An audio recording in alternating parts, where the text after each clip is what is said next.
वाहिगुरू जी का खालसा वाहिगुरू जी की फतेह। गुरु रूप गुरसवारी साध संगत जी। गल सतगुरु श्री गुरु नानक देव जी महाराज बारे चलती है। सतगुरु श्री गुरु नानक देव जी महाराज हुण करतारपुर साहब विच विराजमान हैं। अनेकां सिख संगतां आके सतगुरु जी के चरण पसदियां हैं, लाहा लैंदियां हैं, जन्म मरण तो रहत हुंदियां हैं, नाम दान का उपदेश लैके। श्री लैणा जी सतगुरु श्री गुरु नानक देव जी महाराज दे जो जो गुरु जी ने बचन कहे उन्होंने कमाए। जदों गल मुर्दा खाण वाली आई तो उन्होंने वो बचन भी पूरे किए। उस तो उपरंत सतगुरु जी श्री लैणा जी ने आख्या भी तुसीं जगत विच भारी गुरु प्रगट होवोगे, सारा जगत तुहाडा दास होवेगा। इत्यादिक वचन सतगुरु जी ने श्री लैणा जी नूं कीते। करोड़ां देवी देवते तेरा पानी भरिया करनगे। इंद्र वर्गे देवते जिहड़े देवतियां दा राजा इंद्र है, इंद्र वर्गे देवते जिहड़ा देवतियां दा राजा इंद्र है वो भी तुहाडे अनुसार ही होके चलेगा। जो तुसीं अपने मुख तो कहोगे वही हो जाएगा। जब गुरु जी इस तरह के वचन करते हुए उठ आके धर्मशाला विच आ गए तो ये गल का पता जब माता सुलखणी जी नूं लग्या तो उन्होंने मन में बहुत झुरे। माता सुलखणी जी मन में बहुत झुरे तो सतगुरु जी नूं आके कहन लगे भी स्वामी जायदाद दे उत्ते पिता की जायदाद दे उत्ते पुत्रां दा अधिकार हुंदा है, पर मैनूं पता लगा है तुसीं श्री चंद्र जी लक्ष्मी दास जी नूं छड्ड के गुरियाई है जो वो श्री लैणा जी नूं देण लगे हो। गुरु जी ने आख्या भी प्रिय जो तू कहनी है इवें ही है। इतने समय विच लक्ष्मी दास ते श्री चंद्र जी भी आके बैठ गए गुरु जी के कोल, होर सिख संगत भी बैठी सी। तो एक चूही वाहिगुरू बिल्ली अग्गों दी लंघी जो उन्हें मूँह विच अद्धा खाधा होया चूहा चक्या होया सी।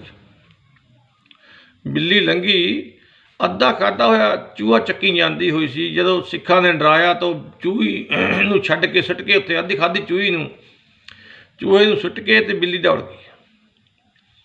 गुरु जी ने श्री चंद्र जी नूं आख्या बेटा देखो चूही अध खाधा चूहा, वाहिगुरू देखो बिल्ली अध खाधा होया चूहा सुट के चले गई है, इनू चुक के बाहर सुटिया। श्री चंद्र जी कहन लगे भी पिता जी तुसी सातों इदां दे नीच काम क्यों करवाउंदे हो, सातों तुसी इदां दे नीच काम क्यों करवाउंदे हो। मैं ये काम नहीं करना, ये काम मेरे करने का नहीं हैगा। सतगुरु जी ने यही गल लक्ष्मी दास जी ने आख्या बेटा श्री चंद्र का कहना नहीं मानता, तू ये चूही नूं चुक के बाहर सुट के आ। वो कहन लग्या लक्ष्मी दास जी कहन लगे भी पिता जी ये मेरा काम नहीं है, मैं किसी सेवक नूं आके काम करवा दिना है, मैं गंदा काम मरी हुई चूही नूं हथ नहीं लाउणा। मैं तो सतगुरु जी कहन लगे हे लैणा प्यारे तू ये काम कर। हाले अद्धा बचने कहा सी सतगुरु जी ने तो श्री लैणा जी ने तुरंत चूही नूं चुक्या दूर सुट के आए। तो गुरु जी कहन लगे माता सुलखणी जी नूं भी भागवान ने अपने पुत्रां दी हालत वेख लै ते दूसरे पुत्र दी बगाने दी देख लै। सुलखणी जी ਇਹ ਗੱਲ ਸੁਣ ਕੇ ਆਪਣੇ ਘਰਾਂ ਨੂੰ ਆ ਗਏ। ਥੋੜ੍ਹੇ ਦਿਨ ਲੰਘੇ, ਸਤਿਗੁਰੂ ਜੀ ਨੇ ਆਪਣਾ ਇੱਕ ਕਹਿਣ ਦਾ ਜੋ ਛੰਨਾ ਸੀ, ਉਹ ਚਿੱਕੜ ਦੇ ਜੋ ਟੋਆ ਸੀ, ਛੱਪੜ ਉਹਦੇ ਵਿੱਚ ਸੁੱਟਤਾ। ਕਹਿਣ ਦਾ ਛੰਨਾ ਉਹਦੇ ਵਿੱਚ ਸੁੱਟਤਾ। ਚਿੱਕੜ ਸੀ ਜਿਹਦੇ ਵਿੱਚ ਭਾਂਡੇ ਭੂੰਡੇ ਧੋ ਕੇ ਸਾਰਾ ਪਾਣੀ ਉਹ ਟੋਏ 'ਚ ਆਉਂਦਾ ਹੁੰਦਾ ਸੀ, ਉਹਦੇ ਵਿੱਚ ਸੁੱਟਤਾ। ਤਾਂ ਗੁਰੂ ਜੀ ਨੇ ਸ੍ਰੀ ਚੰਦਰ ਜੀ ਨੂੰ ਆਖਿਆ ਵੀ ਬੇਟਾ, ਸਾਡੇ ਹੱਥੋਂ ਛੁੱਟ ਕੇ ਉਹ ਸਾਡਾ ਜਿਹੜਾ ਕਹਿਣ ਦਾ ਛੰਨਾ ਸੀ, ਇਹਦੇ ਟੋਏ ਵਿੱਚ, ਇਸ ਟੋਏ 'ਚ ਡਿੱਗ ਪਿਆ, ਤੂੰ ਇਹਨੂੰ ਕੱਢ ਵਿੱਚੋਂ। ਉਹ ਆਖਿਆ ਪਿਤਾ ਜੀ, ਇਹ ਨੀਚ ਕੰਮ ਤੁਸੀਂ ਮੇਰੇ ਤੋਂ ਹੀ ਕਰਾਉਣਾ। ਇੱਥੇ ਇੰਨੇ ਲੋਕ ਆਉਂਦੇ ਆ ਜਾਂਦੇ ਆ, ਕਿੰਨੇ ਤੁਹਾਡੇ ਸਿੱਖ ਸੇਵਕ ਹੈ, ਤੁਸੀਂ ਕਿਸੇ ਹੋਰ ਤੋਂ ਨਹੀਂ ਇਹ ਕੰਮ ਕਰਵਾ ਸਕਦੇ ਕਿ ਮੇਰੇ ਤੋਂ ਇਹੋ ਜਿਹਾ ਗੰਦਾ ਕੰਮ ਕਰਾਉਣਾ ਹੈ? ਮੈਂ ਇਹ ਕੰਮ ਨਹੀਂ ਕਰਨਾ, ਮੈਂ ਚਿੱਕੜ 'ਚ ਹੱਥ ਨਹੀਂ ਮਾਰਨੇ। ਤਾਂ ਗੁਰੂ ਜੀ ਨੇ ਇਹੀ ਗੱਲ ਸ਼੍ਰੀ ਲਕਸ਼ਮੀ ਦਾਸ ਜੀ ਨੇ ਆਖੀ ਵੀ ਪੁੱਤਰ, ਸਾਡਾ ਕਹਿਣ ਦਾ ਜੋ ਛੰਨਾ ਹੈ ਉਹ ਡਿੱਗ ਪਿਆ ਹੈ ਚਿੱਕੜ ਦੇ ਵਿੱਚ, ਉਸ ਨੂੰ ਤੂੰ ਕੱਢਣਾ ਕਰ। ਲਕਸ਼ਮੀ ਦਾਸ ਜੀ ਕਹਿਣ ਲੱਗੇ ਵੀ ਮੈਂ ਇਹ ਗੰਦਾ ਕੰਮ ਨਹੀਂ ਕਰਨਾ, ਮੈਂ ਚਿੱਕੜ ਦੇ ਵਿੱਚ ਜਾ ਕੇ ਬੜਾਂ, ਮੈਂ ਚਿੱਕੜ 'ਚ ਹੱਥ ਮਾਰਾਂ, ਇੱਕ ਚੰਗਾ ਕੰਮ ਮੈਂ ਜੂਠ ਵਿੱਚ ਹੱਥ ਮਾਰਾਂ, ਉੱਥੇ ਗੰਦਾ ਪਾਣੀ ਹੈ, ਕਈ ਦਿਨਾਂ ਤੋਂ ਖੜਾ, ਤੁਸੀਂ ਕਿਉਂ ਸੁੱਟਿਆ ਜੀ ਉਹਦੇ ਵਿੱਚ ਚਿੱਕੜ ਛੰਨਾ? ਤੁਸੀਂ ਨਹੀਂ ਸੀ ਸੁੱਟਣਾ, ਜਾਂ ਤੁਸੀਂ ਫੜ ਕੇ ਰੱਖਦੇ ਚੰਗੀ ਤਰ੍ਹਾਂ, ਤੁਸੀਂ ਛੰਨੇ ਨੂੰ ਸੰਭਾਲ ਕੇ ਨਹੀਂ ਸੀ ਰੱਖ ਸਕਦੇ। ਤਾਂ ਸਤਿਗੁਰੂ ਜੀ ਨੇ ਸ਼੍ਰੀ ਲਹਿਣਾ ਜੀ ਨੂੰ ਆਖਿਆ ਵੀ ਇਹ ਪਿਆਰੇ, ਤੂੰ ਇਹ ਕੰਮ ਕਰ। ਗੱਲ ਕਹਿਣ ਦੀ ਦੇਰ ਸੀ, ਸ਼੍ਰੀ ਲਹਿਣਾ ਜੀ ਨੇ ਚਿੱਕੜ ਦੇ ਟੋਏ 'ਚ ਛਾਲ ਮਾਰੀ, ਤੁਰੰਤ ਵਿੱਚੋਂ ਕੱਢ ਕੇ ਗੁਰੂ ਜੀ ਦਾ ਛੰਨਾ ਦਰਿਆ ਪਰ ਗਏ। ਦਰਿਆ ਦੇ ਵਿੱਚ ਜਾ ਵੜੇ। ਉਹ ਆਪਣੇ ਤੁਰੇ ਜਾਂਦੇ ਨੇ, ਦਰਿਆ ਦੇ ਵਿੱਚ ਹੱਥ ਨਾਲ ਆਪਣੇ ਸਾਰੇ ਕੱਪੜੇ ਧੋਤੇ, ਪਾਣੀ ਵਿੱਚ ਜਾ ਵੜੇ, ਡੂੰਘੇ ਪਾਣੀ ਵਿੱਚ ਸਾਰੇ ਆਪਣੇ ਮਲ ਮਲ ਕੇ ਆਪਣੇ ਕੱਪੜੇ ਧੋਤੇ, ਮਲ ਮਲ ਕੇ, ਅਤੇ ਗੁਰੂ ਜੀ ਦਾ ਛੰਨਾ ਰੇਤ ਨਾਲ ਰਗੜ ਕੇ ਧੋ ਕੇ ਫਿਰ ਆਪਣੇ ਕੱਪੜੇ ਵਗੈਰਾ ਸੁਕਾ ਕੇ ਪਾ ਕੇ ਸਤਿਗੁਰੂ ਜੀ ਦੇ ਕੋਲ ਆਏ। ਗੁਰੂ ਜੀ ਨੇ ਜਾ ਕੇ ਛੰਨਾ ਗੁਰੂ ਜੀ ਦੇ ਕੋਲ ਰੱਖਿਆ। ਸਭ ਸਿੱਖ ਸੰਗਤਾਂ ਨੇ ਆਖਿਆ ਧੰਨ ਸ਼੍ਰੀ ਲਹਿਣਾ, ਧੰਨ ਸ਼੍ਰੀ ਲਹਿਣਾ। ਇਸ ਤਰ੍ਹਾਂ ਦੇ ਬਚਨ ਬਹੁਤ ਲੋਕਾਂ ਨੇ ਕਰੇ। ਉਸ ਤੋਂ ਉਪਰੰਤ ਰਾਤ ਨੂੰ ਗੁਰੂ ਜੀ ਸੁੱਤੇ ਹੋਏ, ਸਾਰੀ ਸੰਗਤ ਸੁੱਤੀ, ਅਤੇ ਗੁਰੂ ਜੀ ਨੇ ਅਚਾਨਕ ਸ਼੍ਰੀ ਲਕਸ਼ਮੀ ਦਾਸ ਜੀ ਨੂੰ ਆਖਿਆ ਵੀ ਲਕਸ਼ਮੀ ਦਾਸ, ਆ ਸਾਡਾ ਚਾਦਰਾ ਧੋ ਕੇ ਲੈ ਕੇ ਆ, ਜਾਓ ਸਾਡਾ ਚਾਦਰਾ ਧੋ ਕੇ ਲੈ ਕੇ ਆਓ। ਲਕਸ਼ਮੀ ਦਾਸ ਜੀ ਕਹਿਣ ਲੱਗੇ, ਇਹ ਮਹਾਰਾਜ, ਇਹ ਕੰਮ ਕੋਈ ਮੇਰੇ ਕਰਨੇ ਦਾ ਹੈ? ਮੈਂ ਕੋਈ ਤੁਹਾਡਾ ਧੋਬੀ ਹੈ ਵੀ ਤੁਹਾਡੇ ਕੱਪੜੇ ਮੈਂ ਧੋ ਕੇ ਲਿਆਵਾਂ? ਅੱਗੇ ਤੁਸੀਂ ਹੋਰ ਤੋਂ ਲੈਣੇ ਤੋਂ ਜਾਂ ਕਿਸੇ ਹੋਰ ਤੋਂ ਕੱਪੜੇ ਧੋਣੇ ਹੋ ਸਿੱਖ ਸੇਵਕਾਂ ਤੋਂ, ਅਤੇ ਇਹ ਕੰਮ ਸੇਵਕਾਂ ਦਾ ਹੈ, ਸਾਡਾ ਕੰਮ ਨਹੀਂ ਹੈ, ਮੈਂ ਨਹੀਂ ਧੋਣਾ। ਤਾਂ ਸਤਿਗੁਰੂ ਜੀ ਨੇ ਇਹੀ ਗੱਲ ਸ਼੍ਰੀ ਚੰਦ ਜੀ ਨੂੰ ਆਖੀ ਵੀ ਬੇਟਾ, ਲਕਸ਼ਮੀ ਦਾਸ ਤਾਂ ਗੱਲ ਮੰਨਦਾ ਨਹੀਂ, ਤੂੰ ਇੰਝ ਕਰ, ਜਾ ਆ ਸਾਡਾ ਚਾਦਰਾ ਲੈ ਜਾ, ਰਾਵੀ 'ਤੇ ਜਾ ਕੇ ਧੋ ਕੇ ਸੁਕਾ ਕੇ ਸਾਡੇ ਕੋਲ ਲੈ ਕੇ ਆ।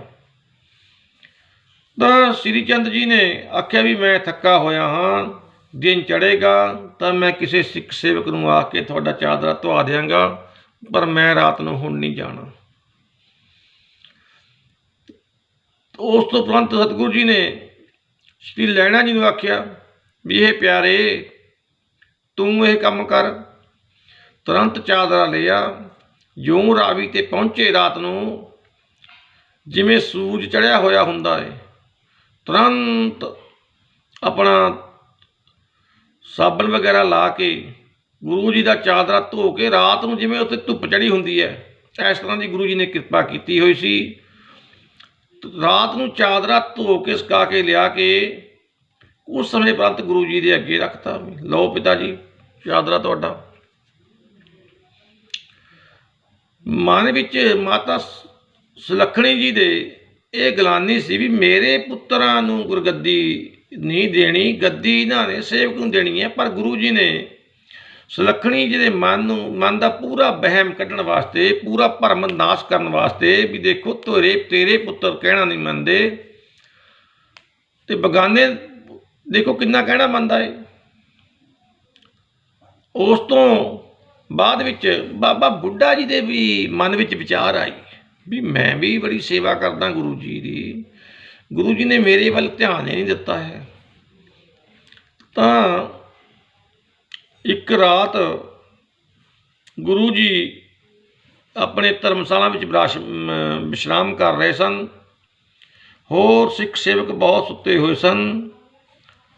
ਤਾਂ ਸਤਿਗੁਰੂ ਜੀ ਨੇ ਆਖਿਆ ਵੀ ਭਾਈ ਬੁੱਢੇ ਦੇ ਮਨ ਦੀ ਜਾਣ ਕੇ, ਬਾਬਾ ਬੁੱਢਾ ਸਾਹਿਬ ਦੇ ਮਨ ਦੀ ਜਾਣ ਕੇ ਸਤਿਗੁਰੂ ਜੀ ਨੇ ਆਖਿਆ ਵੀ ਭਾਈ ਬੁੱਢਾ, ਰਾਤ ਵੇਖ ਕਿੰਨੀ ਕੁ ਚਲੀ ਗਈ, ਇਸ਼ਨਾਨ ਦਾ ਟਾਈਮ ਹੋਇਆ ਕਿ ਨਹੀਂ ਹਲੇ, ਦੇਖ ਰਾਤ ਕਿੰਨੀ ਕੁ ਬਾਕੀ ਹੈ। ਤਾਂ ਬਾਬਾ ਬੁੱਢਾ ਜੀ ਬਾਹਰ ਆਏ, ਉੱਠ ਕੇ ਤਾਰਿਆਂ ਦੀ ਸੇਧ ਵਗੈਰਾ ਲਾ ਕੇ ਦੱਸਿਆ। ਗੁਰੂ ਜੀ ਨੂੰ ਆਖਿਆ ਵੀ ਮਹਾਰਾਜ ਜੀ ਰਾਤ ਅੱਧੀ ਬਾਕੀ ਹੈ, ਹਾਲੇ ਇਸ਼ਨਾਨ ਦਾ ਟਾਈਮ ਨਹੀਂ ਹੋਇਆ। ਗੁਰੂ ਜੀ ਨੇ ਕਿਹਾ ਵੀ ਨਹੀਂ, ਚੰਗੀ ਤਰ੍ਹਾਂ ਵੇਖ ਕੇ ਦੱਸ ਭਾਈ ਬੁੱਢੇ, ਚੰਗੀ ਤਰ੍ਹਾਂ ਵੇਖ ਕੇ ਦੱਸ। ਤਾਂ ਬਾਬਾ ਬੁੱਢਾ ਸਾਹਿਬ ਫੇਰ ਬਾਹਰ ਆਏ, ਸਭ ਕੁਝ ਦੇਖਿਆ ਤਾਰਿਆਂ ਦੀ, ਉਹਨਾਂ ਨੇ ਫੇਰ ਸੇਧ ਵਗੈਰਾ ਲਾ ਕੇ ਦੇਖਿਆ, ਪਰਛਾਵਾਂ ਰਾਤ ਦਾ ਚੰਦਰਮੇ ਦਾ ਦੇਖਿਆ ਵੀ ਕਿੱਧਰ ਪਹੁੰਚਿਆ ਹੋਇਆ ਏ। ਉਹ ਕਹਿਣ ਲੱਗੇ ਵੀ ਰਾਤ ਅੱਧੀ ਬਾਕੀ ਹੈ। ਗੁਰੂ ਜੀ ਨੇ ਆਖਿਆ ਵੀ ਮਹਾਰਾਜ ਜੀ ਰਾਤ ਅੱਧੀ ਬਾਕੀ ਹੈ।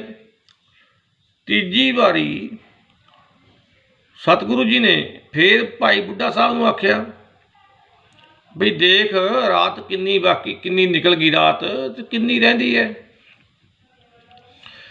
ਭਾਈ ਬੁੱਢਾ ਜੀ ਕਹਿਣ ਲੱਗੇ ਮਹਾਰਾਜ ਜੀ ਮੈਂ ਠੀਕ ਦੇਖ ਲਿਆ, ਸਭ ਕੁਝ ਵਿਚਾਰ ਕੇ ਰਾਤ ਅੱਧੀ ਬਾਕੀ ਹੈ। ਤਾਂ 3 ਵਾਰੀ ਜਦੋਂ ਉਹੀ ਗੱਲ ਬੁੱਢਾ ਸਾਹਿਬ ਨੇ ਉਹੀ ਜਵਾਬ ਦਿੱਤਾ, ਤਾਂ ਗੁਰੂ ਜੀ ਨੇ ਸ਼੍ਰੀ ਲਹਿਣਾ ਜੀ ਨੂੰ ਆਖਿਆ ਵੀ ਲਹਿਣੇ ਤੂੰ ਵੇਖ ਭਲਾ ਰਾਤ ਕਿੰਨੀ ਬਾਕੀ ਹੈ। ਭਾਈ ਲਹਿਣਾ ਜੀ ਨੇ ਬਾਹਰ ਆ ਕੇ ਤਾਰਿਆਂ ਦੀ ਸੇਧ ਵਗੈਰਾ ਲਾ ਕੇ ਜਦੋਂ ਦੇਖਿਆ ਵੀ ਠੀਕ ਰਾਤ ਅੱਧੀ ਬਾਕੀ ਹੈ, ਕਹਿਣ ਲੱਗੇ ਵੀ ਮਹਾਰਾਜ ਜੀ ਰਾਤ ਅੱਧੀ ਬਾਕੀ ਹੈ। ਗੁਰੂ ਜੀ ਕਹਿਣ ਲੱਗੇ ਨਹੀਂ, ਰਾਤ ਘੱਟ ਰਹਿ ਗਈ, ਰਾਤ 1 ਪਹਿਰ ਰਹਿ ਗਿਆ ਰਾਤ। ਤਾਂ ਸ਼੍ਰੀ ਲਹਿਣਾ ਜੀ ਨੇ ਨੂੰ ਕਹਿਣ ਲੱਗੇ ਗੁਰੂ ਜੀ ਵੀ ਦੁਬਾਰੇ ਵੇਖ ਕੇ ਦੱਸ। ਤਾਂ ਸ਼੍ਰੀ ਲਹਿਣਾ ਜੀ ਨੇ ਬਾਹਰ ਆ ਕੇ ਮਨ ਵਿੱਚ ਵਿਚਾਰਿਆ ਵੀ ਰਾਤ ਤਾਂ ਠੀਕ ਅੱਧੀ ਓ ਬਾਕੀ ਹੈ, ਵੀ ਗੁਰੂ ਜੀ ਨੂੰ ਪਤਾ ਨਹੀਂ ਕੀ ਪਾਉਂਦਾ ਹੈ। ਤਾਂ ਫੇਰ ਪੁੱਛਿਆ ਗੁਰੂ ਜੀ ਨੇ ਵੀ ਦੱਸ ਰਾਤ ਕਿੰਨੀ ਬਾਕੀ ਹੈ। ਤਾਂ ਸ਼੍ਰੀ ਲਹਿਣਾ ਜੀ ਕਹਿਣ ਲੱਗੇ ਵੀ ਪਾਤਸ਼ਾਹ ਜੀ ਜਿੰਨੀ ਰਾਤ ਤੁਸੀਂ ਲੰਘਾ ਦਿੱਤੀ ਉਹ ਲੰਘ ਗਈ, ਜਿੰਨੀ ਤੁਸੀਂ ਹਾਲੇ ਰੱਖੀ ਹੋਈ ਹੈ ਉਹ ਬਾਕੀ ਹੈ। ਜਿਹੜੀ ਤੁਸੀਂ ਬਿਤਾ ਦਿੱਤੀ ਉਹ ਬੀਤ ਗਈ, ਜਿਹੜੀ ਤੁਸੀਂ ਹਾਲੇ ਰੱਖੀ ਹੋਈ ਹੈ ਉਹ ਬਾਕੀ ਹੈ। ਇਹ ਜਦੋਂ ਉੱਤਰ ਬਾਬਾ ਬੁੱਢਾ ਸਾਹਿਬ ਨੇ ਸੁਣਿਆ ਵੀ ਉਹ ਇਹ ਉੱਤਰ ਦੇਣਾ ਸੀ, ਉੱਤਰ ਸੁਣਿਆ ਤਾਂ ਬਾਬਾ ਬੁੱਢਾ ਸਾਹਿਬ ਨੇ ਆਖਿਆ ਧੰਨ ਭਾਈ ਲੈਣਾ, ਕਿਉਂਕਿ ਗੱਲ ਮੰਨਣ ਦੀ ਹੈ ਵੀ ਗੁਰੂ ਦੇ ਮਨ ਨੂੰ ਕੀ ਪਾਉਂਦਾ, ਗੁਰੂ ਦੇ ਮਨ ਨੂੰ ਕੀ ਪਾਉਂਦਾ। ਉਸ ਤੋਂ ਉਪਰੰਤ ਇੱਕ ਦਿਨ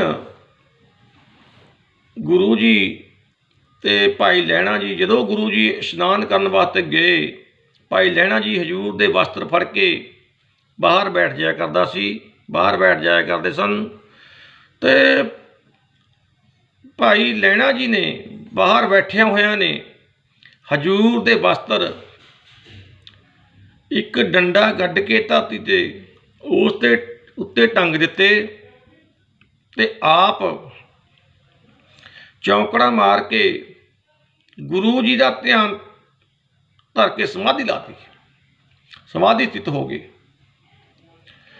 ਜਦੋਂ ਗੁਰੂ ਜੀ ਦਾ ਧਿਆਨ ਧਰ ਕੇ ਸਮਾਧੀ ਸਥਿਤ ਹੋ ਗਏ, ਉਧਰ ਗੁਰੂ ਜੀ ਰਾਵੀ ਦੇ ਵਿੱਚ ਖਲੋ ਕੇ ਉਹ ਵੀ ਸਮਾਧੀ ਸਥਿਤ ਸਨ। ਦਿਨ ਚੜ੍ਹ ਗਿਆ ਜਦੋਂ ਗੁਰੂ ਜੀ ਕਾਫੀ ਸਮੇਂ ਅੱਗੇ 5-6 ਘੜੀਆਂ ਰਹਿੰਦੀਆਂ, ਰਾਤ ਰਹਿੰਦੀ ਹੁੰਦੀ ਸੀ ਥੋੜ੍ਹੀ ਜਿਹੀ, ਹਾਲੇ ਤੰਦੂਰਕੀਆਂ ਜਿਹੀਆਂ ਰਲਦੀਆਂ ਹੁੰਦੀਆਂ ਸੀ, ਥੋੜ੍ਹਾ ਥੋੜ੍ਹਾ ਹਨੇਰਾ ਹੁੰਦਾ ਸੀ। ਉਸ ਟਾਈਮ ਰਾਵੀ ਤੋਂ ਵਾਪਸ ਆ ਜਾਇਆ ਕਰਦੇ, ਪਰ ਉਸ ਦਿਨ ਚੜ੍ਹ ਗਿਆ। ਹਜੂਰ ਦੀ ਨਦੀ ਵਿੱਚ ਖੜੇ ਦੀ ਸਮਾਧੀ ਲੱਗੀ ਹੋਈ ਹੈ। ਭਾਈ ਲਹਿਣਾ ਜੀ ਦੀ ਬਾਹਰ ਸਮਾਧੀ ਲੱਗੀ ਹੋਈ। ਹਜੂਰ ਦਾ ਧਿਆਨ, ਉਹਨਾਂ ਨੇ ਸਰੂਪ ਦਾ ਧਿਆਨ ਧਰਿਆ ਹੋਇਆ ਹੈ। ਤਾਂ ਜਦੋਂ ਸ਼੍ਰੀ ਗੁਰੂ ਜੀ ਦੀ ਸਮਾਧੀ ਖੁੱਲ੍ਹੀ, ਉਹਨਾਂ ਨੇ ਦੇਖਿਆ ਵੀ ਭਾਈ ਲਹਿਣੇ ਨੇ ਸਾਡਾ ਸਰੂਪ ਦਾ ਧਿਆਨ ਧਰ ਕੇ ਸਮਾਧੀ ਲਾਈ ਹੋਈ ਹੈ ਬਾਹਰ। ਤਾਂ ਉਹਨਾਂ ਨੇ ਬਾਹਰ ਆ ਕੇ, ਨਦੀ ਤੋਂ ਬਾਹਰ ਆ ਕੇ, ਆਪਣਾ ਜੋ ਸਰੂਪ ਸੀ ਲਹਿਣਾ ਜੀ ਦੇ ਸਰੂਪ ਤੋਂ ਪਾਸੇ ਕਰਤਾ। ਉਹਨਾਂ ਦੀ ਤੁਰੰਤ ਸਮਾਧੀ ਖੁੱਲ੍ਹ ਗਈ। ਦੇਖਿਆ ਸੂਰਜ ਚੜ੍ਹ ਗਿਆ। ਗਲਵੱਕੜੀ ਪਾ ਲਈ ਸੀ। ਲਹਿਣਾ ਜੀ ਨੂੰ ਲੈ ਕੇ ਧਰਮਸ਼ਾਲਾ ਵਿੱਚ ਆ ਗਏ। ਧਰਮਸ਼ਾਲਾ ਵਿੱਚ ਆ ਗਏ ਅਤੇ ਫਿਰ ਸ਼੍ਰੀ ਲਹਿਣਾ ਜੀ ਨੂੰ ਆਖਿਆ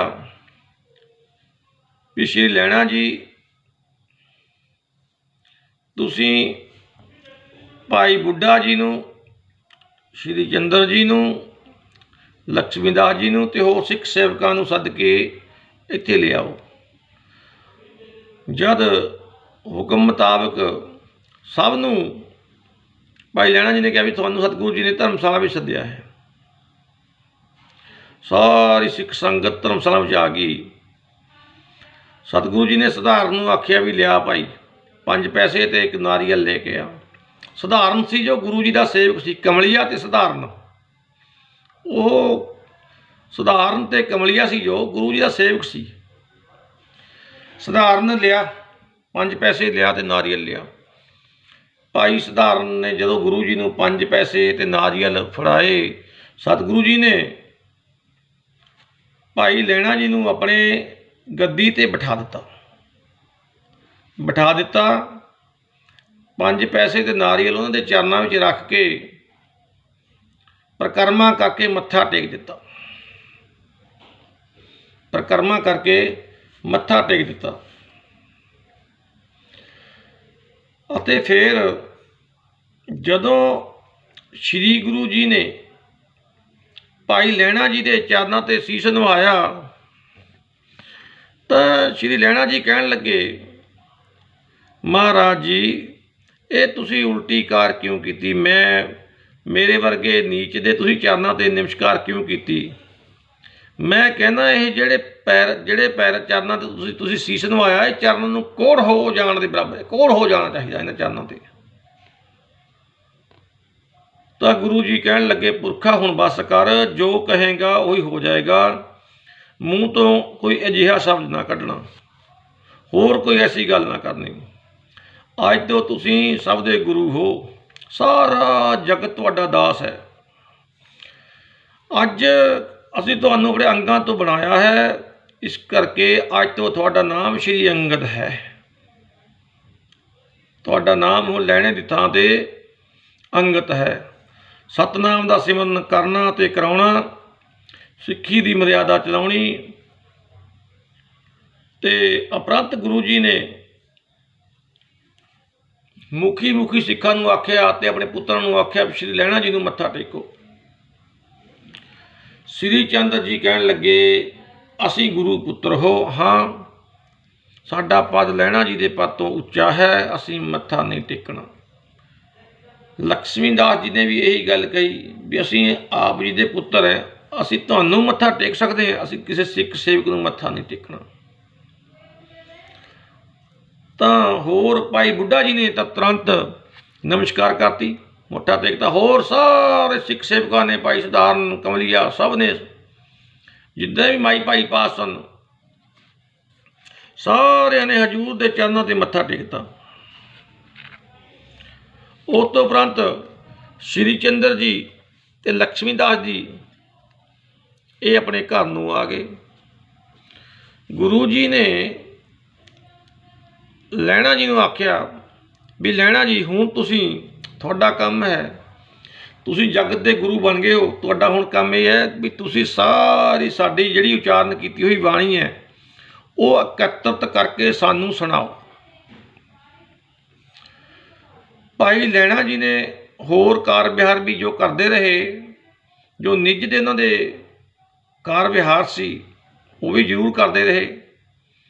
ਜਿਵੇਂ ਕਿ ਪੱਖਾ ਗੁਰੂ ਜੀ ਨੂੰ ਝੱਲਣਾ, ਮੁੱਠੀ ਚਾਪੀ ਕਰਨੀ, ਗੁਰੂ ਜੀ ਦੇ ਵਸਤਰ ਵਗੈਰਾ ਧੋਣੇ, ਹਜ਼ੂਰ ਨੂੰ ਪ੍ਰਸ਼ਾਦਾ ਵਗੈਰਾ ਛਕਾਉਣਾ, ਹਜ਼ੂਰ ਦੇ ਹਰੇਕ ਗੱਲ ਦਾ ਧਿਆਨ ਰੱਖਣਾ, ਆਈ ਗਈ ਸਿੱਖ ਸੰਗਤ ਦਾ ਧਿਆਨ ਰੱਖਣਾ। ਇਹ ਸਭ ਹਜ਼ੂਰ ਇਹ ਵੀ ਕਰਦੇ ਰਹੇ ਬਾਬਾ ਭਾਈ ਲਹਿਣਾ ਜੀ। ਅਤੇ ਉਹਨਾਂ ਨੇ ਤੁਰੇ ਫਿਰਦੇ ਨੇ ਜਿੰਨੀ ਵੀ ਸਤਿਗੁਰੂ ਜੀ ਦੀ ਬਾਣੀ ਸੀ, ਕਿਉਂਕਿ ਉਹਨਾਂ ਨੂੰ ਪੂਰਾ ਗਿਆਨ ਹੋ ਗਿਆ ਸੀ ਕਿੰਨੀ ਬਾਣੀ ਉਚਾਰਨ ਕੀਤੀ ਹੈ। ਜੋ ਗੁਰੂ ਨਾਨਕ ਸੀ ਉਹੀ ਗੁਰੂ ਅੰਗਦ ਹੋ ਗਿਆ, ਕੋਈ ਗੁਰੂ ਅੰਗਦ ਸੀ ਉਹੀ ਗੁਰੂ ਨਾਨਕ ਹੈ। ਕੋਈ ਫਰਕ ਨਹੀਂ ਰਿਹਾ ਵੀ ਸਾਡੀ ਬਾਣੀ ਕਿਹੜੀ ਹੈ, ਕੋਈ ਫਰਕ ਹੀ ਨਹੀਂ ਰਿਹਾ ਵੀ ਬਾਣੀ ਕਿਹੜੀ ਕਿਹੜੀ ਉਚਾਰਨ ਕੀਤੀ ਹੈ, ਕਿੱਥੇ ਕਿੱਥੇ ਕੀਤੀ ਹੈ, ਸਿੱਧਾਂ ਕੋਲ ਕਿਹੜੀ ਬਾਣੀ ਉਚਾਰਨ ਕੀਤੀ ਹੈ, ਜਦੋਂ ਰਿੱਠਾ ਮਿੱਠਾ ਕੀਤਾ ਉੱਤੇ ਕਿਹੜੀ ਕੀਤੀ ਹੈ, ਜਦੋਂ ਰਾਸ਼ਨਦਾਰ ਕੀਤਾ ਉੱਤੇ ਕਿਹੜੀ ਬਾਣੀ ਉਚਾਰਨ ਕੀਤੀ ਹੈ, ਜਦੋਂ ਸਮੁੰਦਰ ਦੇ ਗਏ ਉੱਤੇ ਕਿਹੜੀ ਉਚਾਰਨ ਕੀਤੀ ਹੈ ਬਾਣੀ, ਜਦੋਂ ਮੱਕੇ ਮਦੀਨੇ ਨੂੰ ਗਏ ਉਦੋਂ ਕਿਹੜੀ ਬਾਣੀ ਉਚਾਰਨ ਕੀਤੀ ਹੈ। ਇਹ ਸਾਰੀ ਬਾਣੀ ਸ਼੍ਰੀ ਲਹਿਣਾ ਜੀ ਨੇ, ਗੁਰੂ ਅੰਗਦ ਸਾਹਿਬ ਜੀ ਨੇ ਇਕੱਤਰਤ ਕਰਕੇ ਹਜ਼ੂਰ ਨੂੰ ਸੁਣਾਉਣੀ ਕੀਤੀ। ਬੜੇ ਖੁਸ਼ ਹੋਏ। ਗੁਰੂ ਜੀ ਨੇ ਕਿਹਾ ਵੀ ਹੁਣ ਤੁਸੀਂ ਜਪ ਬਾਣੀ ਜਿਹੜੀ ਹੈ, ਜਿਹੜੀ ਜਪ ਬਾਣੀ ਜਿਹਨੂੰ ਜਪਜੀ ਸਾਹਿਬ ਕਹਿੰਦੇ ਆ, ਇਹ ਜਪ ਬਾਣੀ ਨੂੰ ਤਰਤੀਬਵਾਰ ਕਰੋ। ਜਿਹੜੀ ਜਪ ਬਾਣੀ ਹੈ ਇਹਨੂੰ ਤਰਤੀਬਵਾਰ ਕਰੋ। ਤਾਂ ਸ਼੍ਰੀ ਲਹਿਣਾ ਜੀ ਨੇ ਸਾਰੀ ਜਪਜੀ ਸਾਹਿਬ ਦੀ ਬਾਣੀ ਤਰਤੀਬਵਾਰ ਕੀਤੀ। ਤਰਤੀਬਵਾਰ ਕੀਤੀ। ਏਕ ਓਂਕਾਰ ਤੋਂ ਲੈ ਕੇ ਜਿੰਨੀ ਵੀ ਜਪਜੀ ਸਾਹਿਬ ਦੀ ਬਾਣੀ ਹੈ ਉਹ ਸਾਰੀ 38 ਪੌੜੀਆਂ ਤਰਤੀਬਵਾਰ ਕੀਤੀਆਂ। ਪੂਰੀ ਬਾਣੀ ਜਪਜੀ ਸਾਹਿਬ ਦੀ, ਜਿੱਥੇ ਜਿੱਥੇ ਨਾਨਕ ਨਾਮ ਦੀ ਛਾਪ ਲਾਉਣੀ ਸੀ ਉਹ ਵੀ ਛਾਪ ਵੀ ਲਾਈ। ਫਿਰ ਸਤਿਗੁਰੂ ਜੀ ਨੂੰ ਸੁਣਾਈ। ਜਦੋਂ ਜਪਜੀ ਸਾਹਿਬ ਦੀ ਬਾਣੀ ਸ੍ਰੀ ਗੁਰੂ ਨਾਨਕ ਸਾਹਿਬ ਜੀ ਮਹਾਰਾਜ ਨੇ ਭਾਈ ਲਹਿਣਾ ਜੀ ਦੇ ਮੁਖਾਰਬਿੰਦ ਤੋਂ ਸੁਣੀ ਤਾਂ ਹਜ਼ੂਰ ਬੜੇ ਪ੍ਰਸੰਨ ਹੋਏ, ਬਹੁਤ ਪ੍ਰਸੰਨ ਹੋਏ। ਗੁਰੂ ਜੀ ਕਹਿਣ ਲੱਗੇ ਬਈ ਜੋ ਗੁਰਸਿੱਖੀ ਦਾ ਇੱਛਾਵਾਨ ਸਿੱਖ ਜਿਹੜੇ ਸਵੇਰੇ ਇਸ਼ਨਾਨ ਕਰਕੇ ਅੰਮ੍ਰਿਤ ਵੇਲੇ ਉੱਠ ਕੇ ਜਪ ਬਾਣੀ ਦਾ ਜਿਹੜਾ ਪਾਠ ਕਰੇਗਾ, ਇੱਕ ਮਨ ਹੋ ਕੇ ਭਰੋਸੇ ਨਾਲ ਗੁਰੂ 'ਤੇ ਸ਼ਰਧਾ ਰੱਖ ਕੇ ਜੋ ਇਹਦਾ ਪਾਠ ਕਰੇਗਾ ਉਹਨੂੰ ਨਿਸ਼ਚੈ ਹੀ ਪਰਮ ਗਤੀ ਪ੍ਰਾਪਤ ਹੋ ਜਾਏਗੀ। ਇਹਦਾ ਪਾਠ ਕਰਨ ਵਾਲੇ ਬੰਦੇ ਦੇ ਕੋਲ ਜਿੰਨ ਭੂਤ ਪ੍ਰੇਤ ਕੋਈ ਤਰ੍ਹਾਂ ਦਾ ਨੇੜੇ ਨਹੀਂ ਲੱਗ ਸਕਦਾ। ਜਪ ਜੀ ਦੇ ਪਾਠ ਕਰਨ ਵਾਲੇ ਦੇ ਕੋਲ ਜੰਤਰ ਮੰਤਰ ਤੰਤਰ ਤਿੰਨ ਹੁੰਦੇ ਜੀ। ਜੰਤਰ ਮੰਤਰ ਤੰਤਰ ਤਿੰਨ ਹੁੰਦੇ ਆ, ਇਹਨਾਂ ਦਾ ਕੋਈ ਅਸਰ ਨਹੀਂ ਹੋਵੇਗਾ। ਜਪ ਜੀ ਦਾ ਪਾਠ ਨੇਮ ਨਾਲ ਕਰਨ ਵਾਲੇ ਦੇ ਉੱਤੇ ਕਿਸੇ ਸਿੱਧ ਦੀ ਕੋਈ ਸਿੱਧੀ ਨਹੀਂ ਚੱਲੇਗੀ। ਇਤਿਹਾਸ ਗੁਰੂ ਜੀ ਨੇ ਬਚਨ ਕੀਤੇ। ਉਸ ਤੋਂ ਬਾਅਦ ਗੁਰੂ ਜੀ ਨੇ ਹੋਰ ਸਿੱਖਾਂ ਨੂੰ ਉਪਦੇਸ਼ ਵੀ ਕਰਿਆ। ਮਹਾਰਾਜ ਜੀ ਨੇ ਭਾਈ ਲਹਿਣਾ ਜੀ ਨੂੰ ਆਖਿਆ ਵੀ ਹੇ ਪਿਆਰੇ, ਹੁਣ ਤੇਰੇ ਬਾਰੇ ਇਹ ਹੁਕਮ ਹੈ ਵੀ ਤੂੰ ਆਪਣੇ ਪਿੰਡ ਆਪਣੇ ਘਰ ਖੰਡੂਰ ਚਲਿਆ ਜਾ। ਸਾਡਾ ਅੰਤਮ ਸਮਾਂ ਨੇੜੇ ਹੈ, ਅਸੀਂ ਹੁਣ ਨਿਰੰਕਾਰ ਦੇ ਦੇਸ਼ ਨੂੰ ਚਲੇ ਜਾਣਾ ਹੈ, ਵੀ ਤੂੰ ਆਪਣੇ ਘਰ ਖੰਡੂਰ ਚਲਿਆ ਜਾ। ਇੱਥੇ ਰਹਿਣਾ ਤੇਰੇ ਵਾਸਤੇ ਠੀਕ ਨਹੀਂ ਹੈ। ਤੂੰ ਇੱਥੇ ਰਹੇਗਾ, ਸ਼੍ਰੀ ਚੰਦਰ ਜੀ ਲక్ష్ਮੀ ਦਾਸ ਜੀ ਤੇਰਾ ਵਿਰੋਧ ਕਰਨਗੇ, ਉਹ ਠੀਕ ਨਹੀਂ ਹੈ। ਤੂੰ ਆਪਣੇ ਘਰ ਖੰਡੂਰ ਚਲਿਆ ਜਾ। ਨਾ ਚਾਹੁੰਦੇ ਹੋਏ ਵੀ ਨਾ ਜਾਣਾ ਚਾਹੁੰਦੇ ਹੋਏ ਵੀ ਸਤਿਗੁਰੂ ਸ਼੍ਰੀ ਗੁਰੂ ਅੰਗਦ ਦੇਵ ਜੀ ਮਹਾਰਾਜ ਨੂੰ ਹਜ਼ੂਰ ਦਾ ਬਚਨ ਮੰਨਣਾ ਪਿਆ। ਆਖਿਆ ਪਿਤਾ ਪਰਮੇਸ਼ਰ ਜੀ, ਆਪ ਜੀ ਦੇ ਅੰਤਮ ਦਿਨ ਮੈਨੂੰ ਇੱਥੇ ਆਉਣਾ ਚਾਹੀਦਾ ਹੈ ਕਿ ਨਹੀਂ ਆਉਣਾ ਚਾਹੀਦਾ? ਹਜ਼ੂਰ ਕਹਿਣ ਲੱਗੇ ਤੁਸੀਂ ਇੱਧਰ ਨਹੀਂ ਆਉਣਾ, ਅਸੀਂ ਆਪਣੇ ਆਪ ਆ ਕੇ ਤੁਹਾਨੂੰ ਉੱਥੇ ਮਿਲ ਲਵਾਂਗੇ। ਇਹ ਬਚਨ ਗੁਰੂ ਜੀ ਨੇ ਭਾਈ ਲਹਿਣਾ ਜੀ ਬਾਬਤ ਕਰੇ। ਭਾਈ ਲਹਿਣਾ ਜੀ ਨੇ ਹਜ਼ੂਰ ਦੇ ਪਰਿਕਰਮਾ ਕੀਤੀਆਂ, ਬਾਰ-ਬਾਰ ਹਜ਼ੂਰ ਦੇ ਚਰਨਾਂ ਨੂੰ ਸੀਸ ਝੁਕਾਇਆ, ਬਾਰ-ਬਾਰ ਹਜ਼ੂਰ ਦੇ ਚਰਨਾਂ ਦੇ ਉੱਤੇ ਸੀਸ ਲਾਇਆ, ਆਪਣੀਆਂ ਅੱਖਾਂ ਹਜ਼ੂਰ ਜੀ ਦੇ ਪਵਿੱਤਰ ਚਰਨਾਂ ਨੂੰ ਬਾਰ-ਬਾਰ ਲਾਉਣੀਆਂ ਕਰੀਆਂ। ਹਜ਼ੂਰ ਨੇ ਭਾਈ ਲਹਿਣਾ ਜੀ ਦਾ ਸੀਸ ਆਪਣੇ ਹੱਥਾਂ ਨਾਲ ਚੁੱਕਦੇ। ਭਾਈ ਲਹਿਣਾ ਜੀ ਫਿਰ ਸੀਸ ਨੂੰ ਗੁਰੂ ਸਾਹਿਬ ਦੇ ਚਰਨਾਂ 'ਤੇ ਰੱਖ ਦਿੰਦੇ। ਗੁਰੂ ਜੀ ਨੇ ਆਖਿਆ ਹੁਣ ਬੱਸ ਕਰ ਪੁਰਖਾ, ਹੁਣ ਬੱਸ ਕਰ, ਹੁਣ ਬੱਸ ਕਰ ਪੁਰਖਾ। ਤਾਂ ਭਾਈ ਲਹਿਣਾ ਜੀ ਬਹੁਤ ਚਿਰ ਹਜ਼ੂਰ ਨੂੰ ਨਮਸਕਾਰਾਂ ਕਰਦੇ ਰਹੇ। ਅਤੇ ਗੁਰੂ ਜੀ ਨੇ, ਗੁਰੂ ਨਾਨਕ ਸਾਹਿਬ ਜੀ ਮਹਾਰਾਜ ਨੇ ਗੁਰੂ ਅੰਗਦ ਦੇਵ ਜੀ ਮਹਾਰਾਜ ਨੂੰ ਗਲਵੱਕੜੀ ਵਿੱਚ ਲੈ ਲਿਆ, ਚਰਨਾਂ ਤੋਂ ਉਠਾ ਕੇ ਆਖਿਆ ਪੁਰਖਾ ਹੁਣ ਤੂੰ ਬੱਸ ਕਰ, ਹੁਣ ਤੂੰ ਆਪਣੇ ਘਰ ਚਲਿਆ ਜਾ, ਤੂੰ ਨਿਹਾਲ ਹੋ ਗਿਆ ਹੈ। ਇਸ ਤਰ੍ਹਾਂ ਦੀ ਕੋਈ ਸ਼ੈ ਨਹੀਂ ਜਿਹੜੀ ਮੈਂ ਤੇਤੋਂ ਲੁਕਾ ਕੇ ਰੱਖੀ ਹੋਵੇ। ਸਭ ਕੁਛ ਤੈਨੂੰ ਦੇ ਦਿੱਤਾ ਹੈ। ਤੂੰ ਸਾਰਾ ਜਗਤ ਤੇਰਾ ਦਾਸ ਹੈ, ਸਾਰੇ ਜਗਤ ਦਾ ਤੂੰ ਗੁਰੂ ਹੈ। ਜੋ ਤੂੰ ਕਹੇਗਾ ਉਹੀ ਹੋ ਜਾਏਗਾ, ਜੋ ਤੂੰ ਕਹੇਗਾ ਉਹੀ ਹੋ ਜਾਏਗਾ। ਬਈ ਤੇਤੋਂ ਕੁਛ ਇੰਦਰ ਆਦਿਕ ਦੇਵਤੇ, ਬ੍ਰਹਮਾ ਵਿਸ਼ਨ ਤੇ ਸ਼ਿਵਜੀ ਆਦਿਕ ਦੇਵਤੇ ਇਹ ਤੇਰੇ ਦਾਸ ਹਨ। ਜੋ ਤੂੰ ਕਹੇਗਾ ਉਹੀ ਹੋ ਜਾਏਗਾ।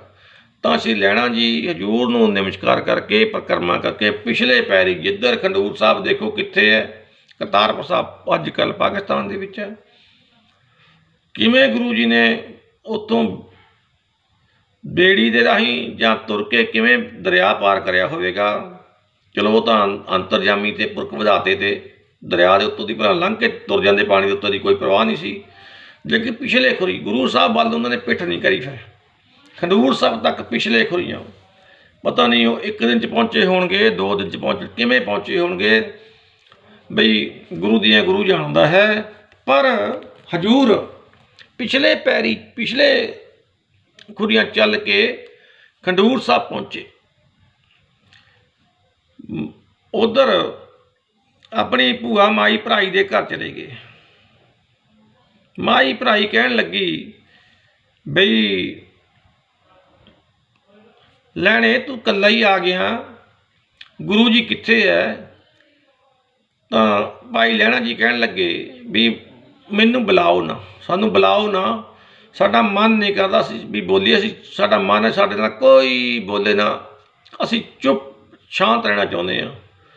ਤਾਂ ਉਹਦੇ ਘਰੇ ਕਹਿਣ ਲੱਗੇ ਵੀ ਅਸੀਂ ਅੰਦਰ ਬਹਿੰਦੇ ਹਾਂ, ਆਹ ਇੱਕ ਜਿਹੜਾ ਛੋਟਾ ਦਰਵਾਜ਼ਾ ਏ ਇਹਨੂੰ ਬਾਹਰੋਂ ਇੱਟਾਂ ਲਾ ਕੇ ਗਾਰੇ ਨਾਲ ਬੰਦ ਕਰ ਦਿਓ। ਤਾਂ ਗੁਰੂ ਜੀ, ਗੁਰੂ ਅੰਗਦ ਸਾਹਿਬ ਜੀ ਮਹਾਰਾਜ, ਸਤਿਗੁਰੂ ਸ਼੍ਰੀ ਗੁਰੂ ਨਾਨਕ ਦੇਵ ਜੀ ਮਹਾਰਾਜ ਦੇ ਪਵਿੱਤਰ ਚਰਨਾਂ ਦਾ ਧਿਆਨ ਧਰ ਕੇ ਅੰਦਰ ਬੈਠ ਗਏ। ਮਾਈ ਭਰਾਈ ਨੇ ਬਾਹਰੋਂ ਉਹ ਦਰਵਾਜ਼ਾ ਗਾਰਾ ਲਾ ਕੇ ਬੰਦ ਕਰ ਦਿੱਤਾ। ਗੁਰੂ ਜੀ ਨੇ ਕਿਹਾ ਸੀ ਕਿਸੇ ਨੂੰ ਦੱਸਣਾ ਨਹੀਂ ਸਾਡੇ ਬਾਤ ਵੀ ਅਸੀਂ ਇੱਥੇ ਅੰਦਰ ਬੈਠੇ ਹਾਂ। ਹੁਣ ਕਰਤਾਰਪੁਰ ਸਾਹਿਬ ਦੀ ਸੁਣੋ।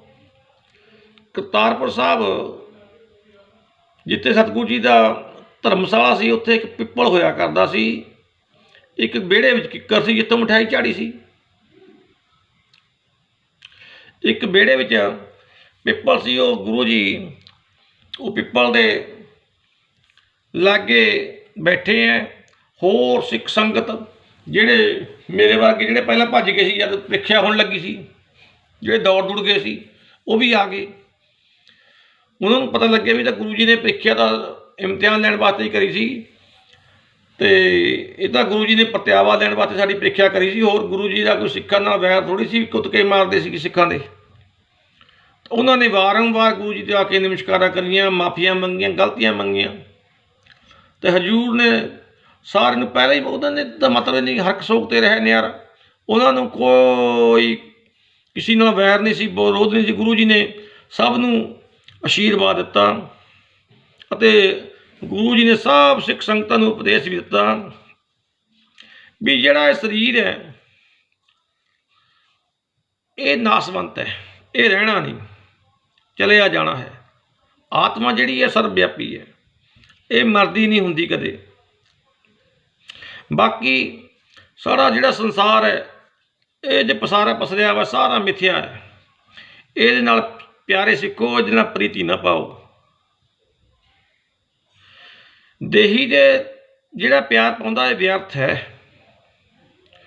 ਵੀ ਜਨਮ ਤੋਂ ਲੈ ਕੇ ਮਰਨ ਤੱਕ ਜੀਵ ਹੈ ਜਿਹੜਾ ਉਹ ਮਾਇਆ ਦੁਖੇ ਭੋਗਦਾ ਹੈ, ਮਾਇਆ ਇਕੱਠੀ ਕਰੀ ਜਾਂਦਾ। ਜਦ ਬੱਚਾ ਹੁੰਦਾ ਹੈ ਮੂੰਹ ਤੋਂ ਕੁਛ ਬੋਲ ਕੇ ਆਪਣਾ ਦੁੱਖ ਸੁੱਖ ਨਹੀਂ ਦੱਸ ਸਕਦਾ, ਤਾਂ ਦੁਖੀ ਹੁੰਦਾ। ਜਦੋਂ ਜਵਾਨ ਹੋ ਜਾਂਦਾ ਏ, ਮਨ ਵਿੱਚ ਕਾਮ ਆਦਮ ਜਿਹੜੀ ਵਾਸ਼ਨਾਵਾਂ ਉਹ ਪ੍ਰਬਲ ਹੋ ਜਾਂਦੀਆਂ, ਉਹਨਾਂ ਨੂੰ ਪੂਰਾ ਕਰਨ ਵਾਸਤੇ ਅਤਿਅੰਤ ਕਸ਼ਟ ਭੋਗਦਾ, ਦੁੱਖ ਪਾਉਂਦਾ ਏ। ਜਦ ਬੁਢਾਪਾ ਆ ਜਾਂਦਾ ਏ ਤਾਂ ਸਰੀਰ ਨਿਰਬਲ ਹੋ ਜਾਂਦਾ, ਕੰਨਾਂ ਤੋਂ ਸੁਣਦਾ ਨਹੀਂ, ਅੱਖਾਂ ਤੋਂ ਵੇਖ ਨਹੀਂ ਹੁੰਦਾ, ਸ਼ਕਤੀ ਘਟ ਜਾਂਦੀ ਹੈ, ਸਰੀਰ ਜਿਹੜਾ ਕਰੂਪ ਹੋ ਜਾਂਦਾ ਏ, ਹੱਥ ਪੈਰ ਕੰਮ ਨਹੀਂ ਕਰਦੇ, ਰਹਿ ਜਾਂਦੇ ਆ। ਧੀ ਪੁੱਤਰ ਸੰਬੰਧੀ ਜਿਹੜੇ ਉਹਨੇ ਦੂਰ ਦੂਰ ਰਹਿੰਦੇ, ਕਹਿਣਾ ਨਹੀਂ ਮੰਨਦੇ। ਇਹਨਾਂ ਕਠਿਨਾਈਆਂ ਵਿੱਚ ਇੰਨੇ 'ਚ ਮੌਤ ਆ ਜਾਂਦੀ, ਸਮਾਂ ਆ ਜਾਂਦਾ ਮੌਤ ਦਾ, ਅਤੇ ਚੀਕਾਂ ਮਾਰਦਾ ਰੋਂਦਾ ਹੀ ਗਾਂਹ ਨੂੰ ਤੁਰ ਪੈਂਦਾ, ਰੋਂਦਾ ਏ। ਵੀ ਜਿਹੜੇ ਵਿਚਾਰਵਾਨ ਸਿੱਖ ਨੇ, ਨਾਮ ਦਾ ਅਭਿਆਸ ਕਰਦੇ ਹੈ, ਸੰਸਾਰ ਨੂੰ ਮਿਥਿਆ ਜਾਣਦੇ ਹੈ, ਸਰੀਰ ਨੂੰ ਪਾਣੀ ਦਾ ਬੁਲਬੁਲਾ ਸਮਝਦੇ ਹੈ, ਉਹ ਮੌਤ ਤੋਂ ਰਹਿਤ ਪ੍ਰਸੰਨ ਹੁੰਦੇ, ਉਹਨਾਂ ਨੂੰ ਮੌਤ ਦਾ ਭੈ ਨਹੀਂ ਹੁੰਦਾ। ਸਾਰੇ ਸਿੱਖਾਂ ਨੂੰ ਗੁਰੂ ਜੀ ਨੇ ਉਪਦੇਸ਼ ਦਿੱਤਾ ਇਸ ਤਰ੍ਹਾਂ ਕਰਕੇ। ਉਹ ਸਿੱਖ ਬਹੁਤ ਪਸੰਦ ਹੋਏ। ਗੁਰ ਕਹਿਆ ਸਾਕਾਰ ਕਮਾਵੋ, ਜੋ ਗੁਰੂ ਜੀ ਨੇ ਕਿਹਾ ਸਿੱਖ ਕਮਾਉਣ ਲੱਗ ਗਏ। ਕਿਉਂਕਿ ਗੁਰੂ ਰਾਮਦਾਸ ਜੀ ਦਾ ਸ਼ਬਦ ਹੈ, ਗੁਰੂ ਨਾਨਕ ਜੀ ਨੇ ਸੁਣਿਆ ਵੇਖਿਆ, ਮੈਂ ਮੂਰਖ ਕੀ ਕੇਤਕ ਬਾਤ ਹੈ, ਕੋਟ ਅਪਰਾਧੀ ਤਰਿਆ ਰੇ। ਗੁਰੂ ਨਾਨਕ ਜੀ ਨੇ ਸੁਣਿਆ ਵੇਖਿਆ, ਸੇ ਫਿਰ ਗਰਵਾਸ ਨਾ ਭਰਿਆ ਰੇ। ਉਹਨਾਂ ਸਿੱਖਾਂ ਦੇ ਵਿੱਚੋਂ ਕੋਈ ਮੁੜ ਕੇ ਮਾਂ ਦੇ ਗਰਭ 'ਚ ਨਹੀਂ ਆਇਆ ਹੋਵੇਗਾ, ਜਿਨ੍ਹਾਂ ਸਿੱਖਾਂ ਨੇ ਸਤਿਗੁਰੂ ਸ਼੍ਰੀ ਗੁਰੂ ਨਾਨਕ ਦੇਵ ਜੀ ਮਹਾਰਾਜ ਦੇ ਦਰਸ਼ਨ ਕਰ ਲਏ ਹੋਣਗੇ, ਮੁੜ ਕੇ ਮਾਂ ਦੇ ਗਰਭ 'ਚ ਨਹੀਂ ਆਇਆ ਹੋਵੇਗਾ। ਇੱਕ ਪ੍ਰੋਫੈਸਰ ਹੈ ਇੰਦਰਜੀਤ ਸਿੰਘ ਘੱਗਾ, ਉਹ ਇੱਕ ਦਿਨ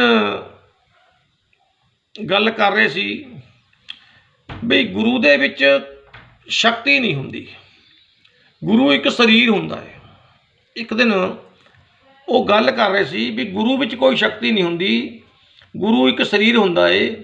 ਵੀ ਮੈਂ 12 ਦਿਨ ਇੰਗਲੈਂਡ ਵਿੱਚ ਰਹਿ ਕੇ ਕਥਾ ਕਰਕੇ ਆਇਆ, ਉਹਨਾਂ ਲੋਕਾਂ ਨੂੰ ਮੈਂ ਸਿੱਧ ਕਰਕੇ ਦੱਸਿਆ ਵੀ ਗੁਰੂ ਵਿੱਚ ਕੋਈ ਸ਼ਕਤੀ ਨਹੀਂ ਹੁੰਦੀ, ਗੁਰੂ ਆਮ ਸਰੀਰਾਂ ਵਾਂਗੂ ਸਰੀਰ ਹੁੰਦਾ ਹੈ। ਉਹ ਅਕਲ ਦੇ ਅੰਨੇ, ਤੈਨੂੰ ਪ੍ਰੋਫੈਸਰ ਬਣਾ ਕੇ ਨਹੀਂ ਦਿੱਤਾ ਪਹਿਲਾਂ ਤਾਂ, ਬੇਵਕੂਫ ਇਨਸਾਨ, ਤੇਰੀ ਮੱਤ ਮਾਰੀ ਗਈ, ਤੇਰੀ ਬੁੱਧੀ ਹੋ ਗਈ ਤੇਰੀ ਭ੍ਰਿਸ਼ਟ, ਉਹ ਤੂੰ ਗੁਰੂ ਨੂੰ ਇਨਸਾਨ ਦੱਸਦਾ ਹੈ, ਉਹ ਗੁਰੂ ਨੂੰ ਇਨਸਾਨਾਂ ਵਾਂਗੂ ਇਨਸਾਨ ਦੱਸਦਾ ਹੈ। ਉਹ ਤਾਂ ਇੱਦਾਂ ਵੀ ਕਹਿੰਦਾ ਗੁਰੂ ਸਾਡੇ ਵਾਂਗੂ ਜਨਮ ਜਾਂ ਲੈਂਦਾ ਹੈ, ਗੁਰੂ ਇਨਸਾਨਾਂ ਵਾਂਗੂ ਜਨਮ ਲੈਂਦਾ ਹੈ। ਉਹ ਬੇਵਕੂਫ ਅਕਲ ਦੇ ਅੰਨੇ ਕੈਦੀ, ਜਿਹੜਾ ਜੇਲਰ ਹੁੰਦਾ ਉਹ ਕੈਦੀ ਨਹੀਂ ਹੁੰਦਾ, ਕੈਦੀ ਹੁੰਦੇ ਆ, ਜੇਲਰ ਕੋਈ ਕੈਦੀ ਨਹੀਂ। ਉਹ ਅਸੀਂ ਸੰਸਾਰੀ ਜੀਵ ਹੈ, ਜਿਹੜੇ ਅਸੀਂ ਜਨਮ ਲੈਂਦੇ ਹਾਂ। ਜਿਹੜਾ ਗੁਰੂ ਹੈ ਉਹ ਸੰਸਾਰ ਦੇ ਭਲੇ ਵਾਸਤੇ ਆਉਂਦਾ ਹੈ। ਇਸ ਤਰ੍ਹਾਂ ਜੋ ਬ੍ਰਹਮ ਗਿਆਨੀ ਹੈ ਉਹ ਵੀ ਸੰਸਾਰ ਦੇ ਪਰਉਪਕਾਰੀ ਆਏ, ਜਨ ਪਰਉਪਕਾਰੀ ਆਏ, ਜੀ ਜਾਨ ਦਾਨ ਦੇ ਭਗਤੀ ਲੈਣ, ਹਰਛੋਂ ਲੈਣ ਮਿਲਾਏ। ਉਹ ਵੀ ਦੁਨੀਆ ਦੇ ਭਲੇ ਵਾਸਤੇ, ਭਗਤੀ ਲੈਣ ਜੋੜਨ ਵਾਸਤੇ, ਹਰੀ ਦੇ ਨਾਲ ਜੋੜਨ ਵਾਸਤੇ ਆਉਂਦੇ ਹਨ। ਉਹ ਕਹਿੰਦਾ ਗੁਰੂ ਜੀ ਨੇ ਮੱਕਾ ਨਹੀਂ ਫੇਰਿਆ, ਸਿੱਖਾਂ ਨੇ ਐਵੇਂ ਵਾਈ ਕੀਤੀ ਹੋਈ ਹੈ, ਗੁਰੂ ਨੇ ਮੱਕਾ ਫੇਰਤਾ ਸੀ। ਕਹਿੰਦਾ ਜੇ ਮੱਕਾ ਫੇਰਿਆ ਤਾਂ ਸਾਰੀ ਧਰਤੀ ਉਹ ਘੁੰਮ ਗਈ ਹੋਊਗੀ।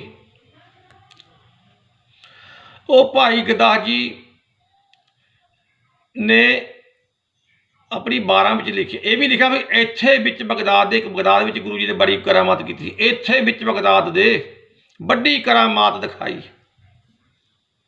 ਉਹ ਅਕਲ ਦੇ ਅੰਨੇ ਨੂੰ, ਉਸ ਪ੍ਰੋਫੈਸਰ ਨੂੰ ਪਹਿਲੀ ਗੱਲ ਤਾਂ ਸਾਡੇ ਦਾ ਉਹ ਡਿਬੇਟ ਕਰ ਲਵੇ, ਜਦੋਂ ਮਰਜ਼ੀ ਬਹਿ ਜਾਵੇ ਆ ਕੇ, ਜਦੋਂ ਮਰਜ਼ੀ ਗੱਲ ਕਰ ਲਵੇ, ਗੁਰਬਾਣੀ ਵਿੱਚੋਂ ਹੀ ਗੱਲ ਹੋਵੇਗੀ। ਉਹਨੂੰ ਬਹੁਤ ਕਹਿੰਦੇ ਪੜ੍ਹਿਆ ਲਿਖਿਆ ਹੈ, ਮਿਸ਼ਨਰੀ ਦਾ ਕੋਈ ਬੜਾ ਪ੍ਰੋਫੈਸਰ ਹੈ ਉਹ, ਪਰ ਨਿਊਜ਼ੀਲੈਂਡ ਵਾਲੇ ਦਾ ਖਾਸ ਆਦਮੀ ਹੈ। ਇੱਕ ਜਿਹੜਾ ਇੱਥੇ ਕੀਰਤਨ ਕਰਦਾ ਏ, ਅਤੇ ਜੋ ਪ੍ਰੋਫੈਸਰ ਸਾਹਿਬ ਕਹਿੰਦੇ ਹਨ ਉਹ ਬਿਲਕੁਲ ਠੀਕ ਹੈ। ਉਹ ਤੁਸੀਂ ਸਮਝਦੇ ਹੋਣਾ ਮੈਂ ਕਿਹਦੇ ਬਾਰੇ ਗੱਲ ਕਰਦਾ, ਉਹਦਾ ਵੀ ਖਾਸ ਬੰਦਾ ਹੈ। ਕੋਈ ਨਹੀਂ, ਸਮਾਂ ਆਇਆ ਕਿਤੇ ਹੱਥ ਜੁੜ ਜਾਣਗੇ, ਹੰਕਾਰ ਤਾਂ ਨਹੀਂ ਕਰਦਾ ਮਨ ਵਿੱਚ। ਉਸ ਤੋਂ ਉਪਰੰਤ ਗੁਰੂ ਜੀ ਨੇ ਜੋਤੀ ਜੋਤ ਸਮਾਉਣ ਦੀ ਤਿਆਰੀ ਕਰ ਲਈ, ਨਿਰੰਕਾਰ ਦੇ ਦੇਸ਼ ਨੂੰ ਜਾਣ ਦੀ ਤਿਆਰੀ ਕਰ ਲਈ। ਇੱਕ ਦਿਨ ਗੁਰੂ ਜੀ ਕਮਲੀਏ ਨੂੰ ਕਹਿਣ ਲੱਗੇ, ਕਮਲੀਏ ਵੀ ਜਾ ਬਾਹਰ ਸਾਡੇ ਪਸ਼ੂਆਂ ਵਾਸਤੇ ਭੁੱਖੇ ਖੜੇ ਨੇ, ਘਾਹ ਲੈ ਕੇ ਆ। ਤਾਂ ਭਾਈ ਕਮਲੀਆ ਜਦੋਂ ਘਾਹ ਲੈਣ ਗਿਆ, ਬਾਹਰ 3 ਜੋਗੀ ਖੜੇ, ਬ੍ਰਹਮਾ, ਵਿਸ਼ਨੂੰ ਤੇ ਸ਼ਿਵ ਜੀ। ਜੋਗੀਆਂ ਦੇ ਭੇਸ ਵਿੱਚ ਤਿੰਨੇ ਖੜੇ। ਉਹਨਾਂ ਨੇ ਕਮਲੀ ਨੂੰ ਆਖਿਆ ਵੀ ਤੂੰ ਇੰਝ ਕਰ, ਸਾਡਾ ਇੱਕ ਕੰਮ ਕਰਕੇ ਆ ਇੱਕ ਸਾਡੀ ਬੂਟੀ ਹੈ, ਇਹ ਗੁਰੂ ਨਾਨਕ ਜੀ ਨੂੰ ਜਾ ਕੇ ਦੇਣੀ ਹੈ ਤੂੰ। ਕਮਲੀਆ ਕਹਿਣ ਲੱਗਿਆ ਵੀ ਮੈਂ ਤਾਂ ਤੱਕ ਨਹੀਂ ਜਾ ਸਕਦਾ ਜਦ ਤੱਕ ਮੇਰੇ ਕੱਖਾਂ ਦੀ ਪੰਡ ਨਹੀਂ ਹੁੰਦੀ। ਗੁਰੂ ਜੀ ਦਾ ਹੁਕਮ ਹੈ ਵੀ ਮੱਝਾਂ ਵਾਸਤੇ, ਗਾਈਆਂ ਵਾਸਤੇ ਕੱਖਾਂ ਦੀ ਪੰਡ ਲੈ ਕੇ ਆ, ਪੱਠਿਆਂ ਦੀ। ਇੱਕ ਜੋਗੀ ਨੇ ਉਹਨਾਂ ਵਿੱਚੋਂ, ਭਾਈ ਕਮਲੀਆ ਕਹਿੰਦਾ, ਇੱਕ ਮੁੱਠੀ ਭਰ ਘਾਹ ਪੁੱਟ ਕੇ ਮੇਰੇ ਸਿਰ 'ਤੇ ਰੱਖਤਾ, ਆਖਿਆ ਜਾ ਨਾਲੇ ਆ ਬੂਟੀ ਲੈ ਜਾ। ਉਹ ਪੰਡ ਬਣ ਗਈ। ਉਹਨਾਂ ਨੇ ਲਿਆ ਕੇ ਜਦੋਂ ਫਟਾਫਟ ਪੰਡ ਭਾਈ ਕਮਲੀ ਨੇ ਘਰੇ ਸੁੱਟਤੀ, ਸਤਿਗੁਰੂ ਜੀ ਕਹਿਣ ਲੱਗੇ, ਹੇ ਕਮਲੀਏ, ਜੇ ਤੂੰ ਇਹ ਘਾਹ ਚੋਰੀ ਕਰਕੇ ਲਿਆਂਦਾ ਹੈ ਤਾਂ ਸੁੱਟ ਕੇ ਆ ਜਿੱਥੇ ਲੈ ਕੇ ਆਇਆ। ਤੂੰ ਇੰਨੀ ਛੇਤੀ ਹੁਣੇ ਗਿਆ ਸੀ, ਤੁਰੰਤ ਮੁੜਿਆ ਆਇਆ, ਕਿੱਥੋਂ ਲੈ ਕੇ ਆਇਆ ਘਾਹ? ਭਾਈ ਕਮਲੀਆ ਕਹਿਣ ਲੱਗਿਆ, ਹੇ ਸਰਵੱਗਿਆ, ਹੇ ਗੁਣਾਂ ਦੀ ਖਾਨ, ਮੈਂ ਘਾਹ ਚੋਰੀ ਕਰਕੇ ਨਹੀਂ ਲਿਆਂਦਾ। ਇਹ ਤਾਂ ਰਾਹ ਦੇ ਵਿੱਚ ਮੈਨੂੰ ਉੱਤੇ 3 ਜੋਗੀ ਮਿਲੇ, ਉਹਨਾਂ ਨੇ ਇੱਕ ਕੋਈ ਕਰਾਮਾਤੀ ਜਾਪਦੇ ਆ ਮੈਨੂੰ, ਉਹ ਹਜ਼ੂਰ ਨੂੰ ਯਾਦ ਕਰਦੇ ਸੀ। ਉਹਨਾਂ ਨੇ ਮੈਨੂੰ ਮੁੱਠੀ ਭਰ ਘਾਹ ਪੁੱਟ ਕੇ ਮੇਰੇ ਸਿਰ 'ਤੇ ਰੱਖਿਆ, ਮਹਾਰਾਜ ਉਰੇ ਆਇਆ, ਪੰਡ ਬਣ ਗਈ, ਤੁਹਾਨੂੰ ਬੁਲਾਉਂਦੇ ਆ। ਜਦ ਉਹ ਬੂਟੀ ਗੁਰੂ ਜੀ ਨੇ ਦਿੱਤੀ ਤਾਂ ਗੁਰੂ ਜੀ ਕਹਿਣ ਲੱਗੇ, ਕਮਲਾ ਸਾਡਾ ਸੰਦੇਸ਼ ਲਿਆਇਆ, ਕਮਲਾ ਸਾਡਾ ਸੰਦੇਸ਼ ਲਿਆਇਆ। ਗੁਰੂ ਜੀ ਛਾਲਾਂ ਮਾਰਦੇ ਫਿਰਨ, ਕਹਿੰਦੇ ਕਮਲਾ ਸਾਡਾ ਸੰਦੇਸ਼ ਲਿਆਇਆ ਏ। ਗੁਰੂ ਜੀ ਨੇ ਦੇਖ ਲਿਆ ਵੀ ਸ਼ਿਵ ਦੇ ਹੱਥ ਦੀ ਬੂਟੀ ਹੈ, ਸ਼ਿਵ ਬੂਟੀ ਹੈ। ਇੱਕ ਸੰਸਾਰੀ, ਇੱਕ ਭੰਡਾਰੀ, ਇੱਕ ਲਾਏ ਦੀਵਾਨ, ਇਹਨਾਂ ਨੇ ਆਪਣੀ ਤਿੰਨਾਂ ਨੇ ਡਿਊਟੀਆਂ ਲਾਈਆਂ ਵੀ ਆ। ਇੱਕ ਆ ਮਾਈ ਜੁਗਤ ਵਿਆਈ, ਦੇਖੋ, ਇੱਕ ਸੰਸਾਰੀ, ਇੱਕ ਭੰਡਾਰੀ, ਇੱਕ ਲਾਏ ਦੀਵਾਨ। ਸ਼ਿਵ ਜੀ ਕਹਿੰਦਾ ਵੀ ਜਗਤ ਦਾ ਸੰਘਾਰ ਕਰਨੇ ਵਾਲਾ ਮੈਂ। ਉਹ ਗੁਰੂ ਜੀ ਨੂੰ ਆਖਣ ਵਾਸਤੇ ਆਇਆ ਵੀ ਆ ਜਾਓ ਮਹਾਰਾਜ, ਹੁਣ ਨਿਰੰਕਾਰ ਦੇ ਦੇਸ਼ ਨੂੰ ਚੱਲੋ, ਤੁਸੀਂ ਜਿਹੜੀ ਗੁਰਤਾ ਗੱਦੀ ਸ਼੍ਰੀ ਅੰਗਦ ਜੀ ਨੇ ਦੇਤੀ, ਹੁਣ ਤੁਸੀਂ ਸੱਚਖੰਡ ਵਿੱਚ ਆ ਕੇ ਲੋਕਾਂ ਦੇਵਤਿਆਂ ਦਾ ਤਾਰਨਾ ਕਰੋ, ਹਜ਼ੂਰ ਜਲਦੀ ਕਰੋ, ਸੱਚਖੰਡ ਵਿੱਚ ਆਓ ਤੁਸੀਂ। ਤਾਂ ਗੁਰੂ ਜੀ ਨੇ ਕਿਹਾ ਵੀ ਭਾਈ ਕਮਲੀਏ ਨੂੰ ਜਾਂ ਸਧਾਰਨ ਨੂੰ ਸੱਦ ਲਿਆ ਕਰੋ। ਇੰਨੇ ਸਧਾਰਨ ਵੀ ਆ ਗਿਆ, ਅਤੇ ਗੁਰੂ ਜੀ ਅਤੇ ਸਧਾਰਨ ਦੋਵੇਂ ਜਾਣੇ ਉਹ ਬਾਹਰ ਜੰਗਲ 'ਚ ਗਏ ਜਿੱਥੇ ਉਹ ਜੋਗੀ ਸੀ ਤਿੰਨੇ। ਉਹਨਾਂ ਜੋਗੀਆਂ ਨੇ ਮਿਲੇ, ਉਹਨਾਂ ਜੋਗੀਆਂ ਨੇ ਗੁਰੂ ਜੀ ਨੂੰ ਚਰਨਾਂ 'ਤੇ ਨਮਸਕਾਰ ਕੀਤੀ। ਉਹਨਾਂ ਤਿੰਨਾਂ ਜੋਗੀਆਂ ਨੇ ਨਮਸਕਾਰ ਕਰੀ ਔਰ ਹਜ਼ੂਰ ਦੀ ਬੜੀ ਉਪਮਾ ਕੀਤੀ। ਸਧਾਰਨ ਕਹਿੰਦਾ ਗੁਰੂ ਜੀ ਦੀ ਬਹੁਤ ਉਪਮਾ ਕੀਤੀ, ਅਤੇ ਮੈਨੂੰ ਗੁਰੂ ਜੀ ਕਿਹਾ ਤੂੰ ਥੋੜ੍ਹਾ ਪਾਸੇ ਉੱਠ ਕੇ ਹੁਣ ਬਹਿ ਜਾ। ਅਤੇ ਗੁਰੂ ਜੀ ਉਹਨਾਂ ਜੋਗੀਆਂ ਨਾਲ ਗੱਲਬਾਤ ਕਰਦੇ ਰਹੇ। ਜਦੋਂ ਉਹ ਜੋਗੀ ਹਜ਼ੂਰ ਨੂੰ ਨਮਸਕਾਰ ਕਰਕੇ ਅੰਤਰ ਧਿਆਨ ਹੋ ਗਏ, ਗੁਰੂ ਜੀ ਭਾਈ ਸਧਾਰਨ ਨੂੰ ਲੈ ਕੇ ਘਰ ਆ ਗਏ। ਗੁਰੂ ਜੀ ਨੇ ਆਖਿਆ, ਭਾਈ ਸਧਾਰਨ ਕਹਿਣ ਲੱਗੇ, ਮਹਾਰਾਜ ਜੀ ਕੌਣ ਸੀ ਇਹ? ਤਾਂ ਗੁਰੂ ਜੀ ਕਹਿਣ ਲੱਗੇ, ਇਹ ਬ੍ਰਹਮਾ, ਵਿਸ਼ਨੂੰ ਅਤੇ ਮਹੇਸ਼ ਤਿੰਨੇ ਦੇਵਤੇ ਸੀ, ਸਾਡਾ ਸੰਦੇਸ਼ ਲੈ ਕੇ ਆਏ ਹੈ। ਅਸੀਂ ਹੁਣ ਅੱਜ ਨਿਰੰਕਾਰ ਦੇ ਦੇਸ਼ ਨੂੰ ਚਲੇ ਜਾਣਾ, ਅੱਜ 7ਵੀਂ ਦਾ ਦਿਨ ਹੈ। ਤਾਂ ਗੁਰੂ ਜੀ ਨੇ ਆਖਿਆ ਵੀ ਅੱਜ ਅਸੀਂ ਨਿਰੰਕਾਰ ਦੇ ਦੇਸ਼ ਨੂੰ ਚਲੇ ਜਾਣਾ ਹੈ, ਅੱਜ ਸਾਡੀ ਤਿਆਰੀ ਹੈ। ਤਾਂ ਸਧਾਰਨ ਨੂੰ ਆਖਿਆ ਫਟਾਫਟ ਘਰ ਵਿੱਚ ਪੋਚਾ ਮਾਰ ਦਿਓ। ਕਹਿਣ ਲੱਗੇ ਜੀ ਮਹਾਰਾਜ ਹੁਣ ਟਾਈਮ ਜ਼ਿਆਦਾ ਹੋ ਗਿਆ। ਚਲੋ ਗੁਰੂ ਜੀ ਕਿਹਾ ਵੀ ਠੀਕ ਹੈ, ਸਵੇਰੇ ਪੋਚਾ ਮਾਰਦੀ ਘਰ ਦੇ ਵਿੱਚ ਸਾਰੀ। ਤਾਂ ਭਾਈ ਸਧਾਰਨ ਨੇ ਦੂਜੇ ਦਿਨ ਸਾਰੇ ਘਰ ਦੇ ਵਿੱਚ ਫੁੱਲ ਲਾ ਤੇ ਆਸੇ ਪਾਸੇ ਸੜਕ 'ਤੇ ਕਪੂਰ, ਚੰਦਨ, ਇੱਕ ਐਨ ਵਧੀਆ ਛਿੜਕਤਾ ਸਾਰੇ ਪਾਸੇ ਘਰ ਦੇ ਵਿੱਚ। ਅਤੇ ਕੁਸ਼ਾ ਦਾ ਗੁਰੂ ਜੀ ਦੇ ਕਹੇ 'ਤੇ ਸੁੰਦਰ ਇੱਕ ਕੁਸ਼ਾ ਥੱਲੇ ਵਿਛਾਤੀ, ਉੱਤੇ ਇੱਕ ਚਾਦਰ ਵਿਛਾਤੀ। ਤਾਂ ਚਾਰੇ ਪਾਸੇ ਕਨਾਤ ਲਾਤੀ, ਜਿਵੇਂ ਜਿਵੇਂ ਗੁਰੂ ਜੀ ਨੇ ਕਿਹਾ ਸੀਗਾ ਵੀ ਐਵੇਂ ਕਰਦੇ। ਦੂਜੇ ਦਿਨ ਗੁਰੂ ਜੀ ਜਦੋਂ ਆਖਿਆ ਵੀ ਇੱਕ ਵਾਰੀ, ਜਦੋਂ ਸੁਲੱਖਣੀ ਜੀ ਨੂੰ ਲੱਗਿਆ ਪਤਾ ਵੀ ਇਹਨਾਂ ਦੀ ਅੱਜ ਤਿਆਰੀ ਹੈ, ਜਾ ਰਹੇ ਆ, ਉਹ ਵੀ ਆ ਕੇ ਡੁਸਕਣ ਲੱਗ ਗਏ। ਸੁਲੱਖਣੀ ਜੀ ਕਹਿਣ ਲੱਗੇ, ਗੁਰੂ ਜੀ ਨੇ ਕਿਹਾ ਵੀ ਭਾਗਵਾਨ ਨੇ ਜੋ ਤੂੰ ਪੁੱਛਣਾ ਪੁੱਛ ਲੈ, ਜੋ ਤੂੰ ਕਹਿਣਾ ਕਹਿ ਲੈ, ਇਹ ਸਰੀਰ ਨਾਸਮੰਤ ਰਹਿਣਾ ਨਹੀਂ, ਚਲਿਆ ਜਾਣਾ ਹੈ। ਕਿਹਦਾ ਰਿਹਾ ਏ? ਕੌਣ ਰਿਹਾ ਏ? ਹਜ਼ੂਰ ਕਹਿਣ ਲੱਗੇ ਤੇ ਰਿਹਾ ਕੌਣ ਹੈ? ਵੀ ਚੰਦ, ਸੂਰਜ, ਤਾਰੇ, ਇਹ ਤੇ ਰਹਿਣਾ ਇੱਕ ਦਿਨ ਸਭ ਨਾਸਵਾਨ ਹੈ। ਸਮਾਂ ਪਾਉਣ 'ਤੇ ਤਾਰੇ ਵੀ ਖਤਮ ਹੋ ਜਾਣੇ ਹੈ। ਚੰਦ ਸੂਰਜ ਦੀ ਆਜੂ ਖਤਮ ਹੋ ਜਾਂਦੀ, ਸਮਾਂ ਆਉਣ 'ਤੇ ਜਿਹੜੀ ਆਜੂ ਹਵਾ ਇਹ ਵੀ ਬਲਹੀਨ ਹੋ ਜਾਂਦੀ ਹੈ। ब्रह्मा विष्णु शिव जी महा जो तीन देवते हैं इन्होंने भी समा आने ते मरना पैंदा। इंद्र आदि देवतियां दा खत्म सिंहासन खत्म हो जाता है, सब खत्म होने वाला है। रहना क्या मनुखा तो गल कोई नहीं, फिर जब सब कुछ खत्म होने वाला है इत्थे बाकी इंसान की तो गल कोई नहीं हैगी। जब गुरु जी इस तरह दी गल्लां माता सुलखणी जी कर रहे सी तो बाबा श्री चंद जी माता जी ने कहा भी श्री चंद जी नूं भी जाओ पुत्र जी आ जाओ तुसीं भी, तुहाडे पिता जी की तैयारी है। वो कहन लगे लै तैयारी है उत्थे बई हुण तां भले चंगे सीगे, हुण इन्नी छेती तैयारी कितना होगी, हुण इन्नी छेती उन्होंने क्या हो गया। वो दोने नहीं आए। तो श्री सुलखणी जी हजूर दे कोल फिर गए। वो कहन लगे भी महाराज जी कल नूं तुहाडे पिता का श्राद्ध है, तुसीं श्राद्ध करके जाओ पिता का। गुरु जी ने इन्होंने ये भी समझाना सी सिख संगत नूं श्राद्ध बारे भी यह जे पुट्ठे सीधे काम नहीं करीदे हुंदे। तीवियां इन्हां कामां नूं पहलां रहिंदियां, इन्हों पता नहीं कौन दसदा जाके कि श्राद्ध कर लोगे या कुछ कर लोगे या कुछ कर लो, बहुत तैयार रहिंदियां इन्हां कामां नूं। तां गुरु जी उठ बैठे। गुरु जी ने कहा ठीक है कल नूं हाँ कम जो तू सुलखणी कहनी हाँ कम श्राद्ध वाला कम नवेड़ के ते 9वीं नूं सारा दिन दर्शन दे के ते फिर जाऊंगे 10वीं नूं शरीर छड्डांगे। तो जी इस तरह ही होया। दूसरे दिन गुरु जी ने बहुत वधिया प्रशादे तैयार करवाए, लंगर दे विच वधिया लंगर तैयार करवाया। सारे सिख संगतां नूं बिठाल के भोजन छकाया, अपने हत्थ भोजन वरताया। गुरु जी ने कहा भी जिहड़ा प्रशादा संगत विच बैठ के वरता दिता जाता है। माता सुलखणी जी कहन लगे जी पंडित नूं सदना सी। गुरु जी कहन लगे इत्थे पंडितां दी क्या लोड़ है, किसी पंडित की लोड़ नहीं। भी जो सिख संगत जो प्रशादा छक लैंदी है बैठ के, उत्थे कोई होर श्राद्ध नहीं चलता। महाराज ने सारी संगत नूं प्रशादा छकाया उस दिन आप, ते दूजे दिन संगतां नूं नाले जे पता लग गया होर संगतां भी बहुत आ गया, मुसलमान बहुत आ गए गुरु जी नूं जो अपना पीर मानते सी। ते वो मुसलमानों ने गुरु साहब जी के जिऊंदे शरीर होंदे ही रौला पा लिया, कहते कवर च पाउणा इन्हां दे शरीर नूं। हिंदू जिहड़े सिख सीगे वो कहण लगे असीं इन्हां दे गुरु जी दे सिख सीगे, इन्हां दे असीं शरीर का संस्कार करना है। भी उन्होंने पहले ही रौला पा लिया सी तो गुरु जी इस बार कुछ नहीं बोले। 10वीं वाले दिन गुरु जी फिर कुशा दे आसन ते लेट गए।